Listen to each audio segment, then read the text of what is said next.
भी इस पार्टी से चुनाव लड़ेंगे? देखिए, मैं तो अभी निर्दलीय विधायक हूँ। हाँ, ये है कि मैं जल्दी इस्तीफा देकर मैं पार्टी की सदस्यता लूँगा तो मैं भी पार्टी से लड़ूंगा। 27 विधानसभा चुनाव में क्या हरिद्वार जिले में या पूरे 78 विधानसभा में चुनाव लड़ा जाएगा? हमारा फोकस मेन रहेगा प्लेन की विधानसभाओं पे। प्लेन पहाड़ वाला मुद्दा यहाँ भी गर्मा है। उधम सिंह नगर, ऋषिकेश, देहरादून और हमारा हरिद्वार, ये हमेशा वंचित रहे चीज़ों से। इनके आवाज़ उठाने वाला कोई नहीं रहा है।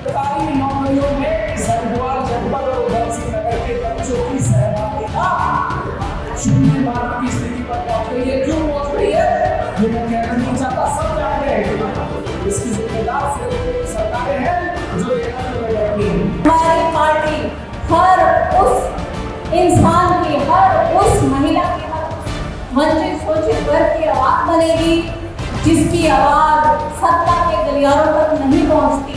और हमारे कमजोर नेता जो इस कमजोर नेता है, जिनको अपनी आवाज उठाते हैं कि मेरी दवाई मेरी चर्चा।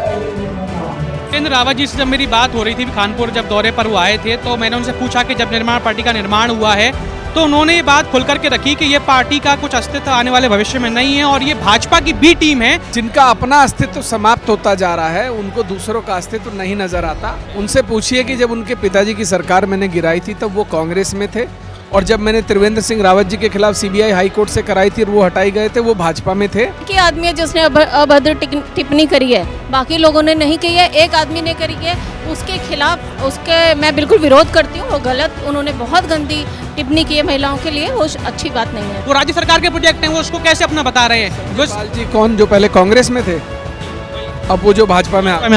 अच्छा, आरएलडी से भी आए हुए हैं, उनके जो पदाधिकारी हैं उन्होंने भी ज्वाइन किया है और शिवसेना से भी ज्वाइन किया है। जनता का विश्वास आज आप देख रहे हैं। पहली ही मीटिंग जो कि सदस्यता ग्रहण करने के लिए बुलाई गई, उसमें हजारों की संख्या में लोग पहुंचे हैं।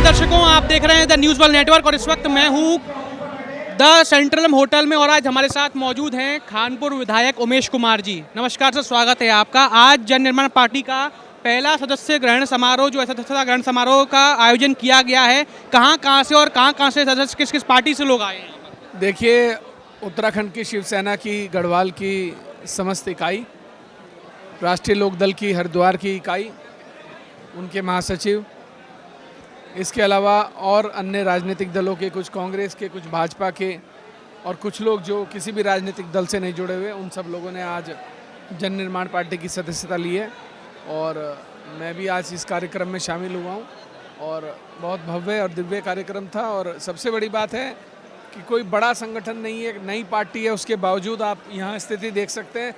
ये सब लोग किसी से प्रभावित होकर नहीं आए, ये पार्टी की नीतियों से प्रभावित होकर यहाँ आए।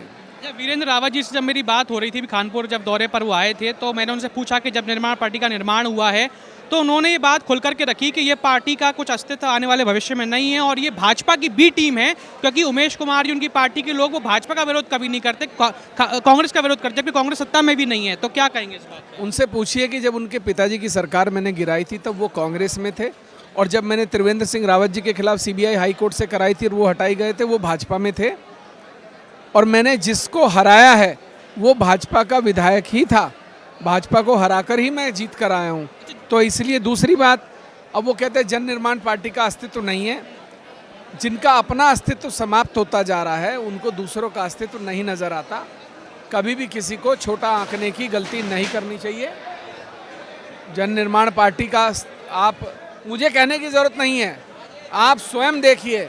जैसे कि है ना कि अभी जो भाजपा के कई लोग हैं खानपुर से, उनसे बात होती है, संजय पाल जी हैं, उनसे जब मेरी बात हुई तो मैंने कहा कि भाई उमेश कुमार जी निर्दलीय विधायक हैं, वो तमाम तरह के प्रोजेक्ट ले आते हैं विधानसभा के लिए और जो सत्ताधारी हैं वो ला ही नहीं पाते। तो उन्होंने कहा कि जो भी प्रोजेक्ट ला रहे हैं, वो चाहे अस्पताल की बात हो या जो बस सेवा शुरू की गई, वो राज्य सरकार के प्रोजेक्ट हैं, वो उसको कैसे अपना बता रहे हैं? संजय पाल जी कौन, जो पहले कांग्रेस में थे, अब वो जो भाजपा में आ गए। अच्छा, ठीक है, वो ये बात कह रहे हैं। तो बस मुझे कुछ कहना नहीं, मैंने बता दिया। और तो अब 27 विधानसभा चुनाव में क्या हरिद्वार जिले में या पूरे 78 विधानसभा में चुनाव लड़ा जाएगा? ये तो देखिए पार्टी तय करेगी, पार्टी के पदाधिकारी तय करेंगे। आप भी इस पार्टी से चुनाव लड़ेंगे इस बार? देखिए मैं तो अभी निर्दलीय विधायक हूँ। हाँ ये है कि मैं जल्दी इस्तीफा देकर मैं पार्टी की सदस्यता लूँगा तो मैं भी पार्टी से लड़ूंगा। राहुल गांधी जी का दौरा था देहरादून में, अभी आपने देखा छात्रों की गूंज कार्यक्रम करने के लिए वो आए हुए थे। वो बता रहे थे कि भाई भव्य तरीके से संदिग्ध मुद्दों पर बात होगी, पर आपने देखा वीडियो वायरल हो रही जिसमें कांग्रेस के तमाम नेता जो हैं अलग अलग तरह के गानों पर ठुमके लगा रहे थे, नाच गाना हो रहा था। क्या ये वाकई संदिग्ध बात करने के लिए जगह थी? अफसोस इस बात का नहीं है, अफसोस ये है कि उससे एक दिन पहले एक कार्यकर्ता की मौत हुई थी और राहुल गांधी जी कुछ घंटे पहले उनके यहाँ होकर आए थे और उसके बाद वहाँ पर जो है डीजे चल रहा था, लोग नाच रहे थे। तो ये दुखद है, कार्यकर्ता होता है। अगर मेरे घर में, किसी के घर में, दूसरे के घर में XYZ कोई घटना घट जाए तो क्या हम उस दिन नाच गाना करेंगे? ये गलत है, नहीं होना चाहिए, परंपरा ही गलत है। टिहरी के अभी केतन लाल के जब हत्याकांड हुआ उसमें आप और चंद्रशेखर आज़ाद जी जो हैं वो संवेदनाएं व्यक्त करने के लिए जा रहे थे, तो तमाम जब वो आंदोलन हो रहा था हरिद्वार की तरफ जाते तो लोग, पहाड़ के लोग ये कह रहे थे कि भाई जो उमेश कुमार जी हैं या चंद्रशेखर आज़ाद थे उनको अगर शोक संवेदनाएं व्यक्त करनी थी तो वो लाव लश्कर के साथ, हो हल्ला के साथ क्यों आए? वो शांतिप्रिय तरीके से आते। हमारे यहाँ तो शांतिप्रिय तरीके से लोग आते। लश्कर की बात नहीं है, प्रशासन को सूचना दी गई कि हम लोग यहाँ पहुँच रहे हैं, क्योंकि देखिए उनके पास भी Y+ की सुरक्षा है, मेरे पास भी है। कार्यक्रम जारी किया जाता है, हमने अपना कार्यक्रम किया, अपने कार्यकर्ताओं के साथ जा रहे थे, पुलिस रास्ते में रोक लेगी तो हमारा इसमें लाव लश्कर वाली बात कहाँ से आ गई?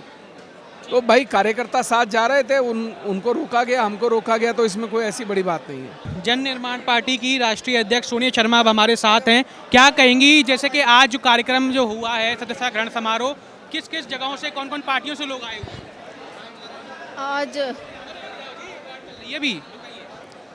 आज सेंट्रम होटल में जन निर्माण पार्टी की सदस्यता ग्रहण कार्यक्रम था, जिसमें ना सिर्फ प्लेन की विधानसभाओं से, यानी कि ना सिर्फ हरिद्वार से, बल्कि देहरादून से भी बहुत लोग सदस्यता ग्रहण करने के लिए आए और कई लोगों ने, उन लोगों ने ज्वाइन किया जिन्होंने अपनी पार्टी, राष्ट्रीय दल, राजनीतिक दल छोड़ के हमारी पार्टियों में। कौन सी पार्टियों से लोग आए हुए हैं?